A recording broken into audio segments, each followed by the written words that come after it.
Pour optimiser les bénéfices santé de la pratique d'une activité physique, il est nécessaire d'adopter la bonne intensité lors de son effort.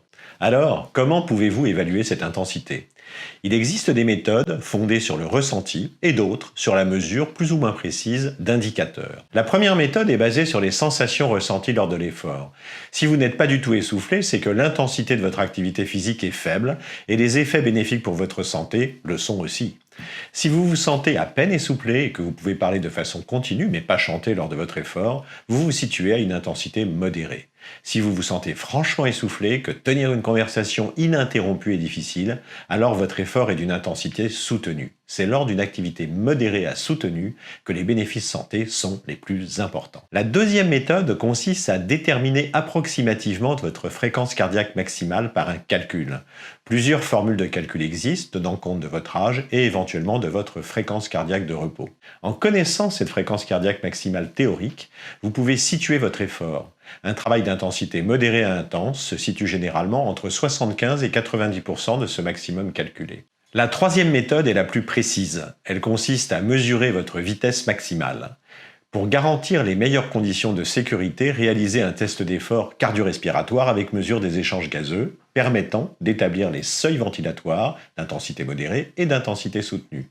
Le médecin peut ainsi déterminer les fréquences cardiaques qui correspondent à ces intensités. Pour évaluer votre intensité à partir de votre ressenti, utilisez une échelle de perception de l'effort, comme l'échelle de Borg.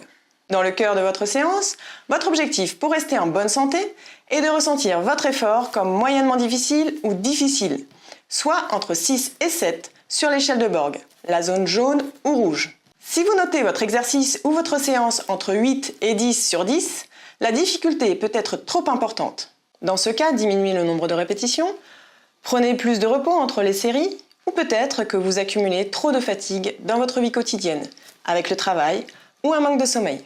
Cela peut être un indice sur votre état de forme. Pour évaluer votre intensité à partir de votre fréquence cardiaque, utilisez un cardiofréquencemètre que vous trouverez en vente dans les magasins de sport.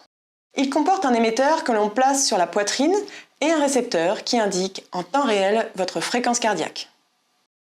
Pour évaluer votre intensité à partir de votre vitesse, utilisez un GPS. Pour cela, munissez-vous d'une montre GPS ou téléchargez une application sur votre téléphone portable. Prenez le temps de paramétrer votre outil et de capter le signal satellite.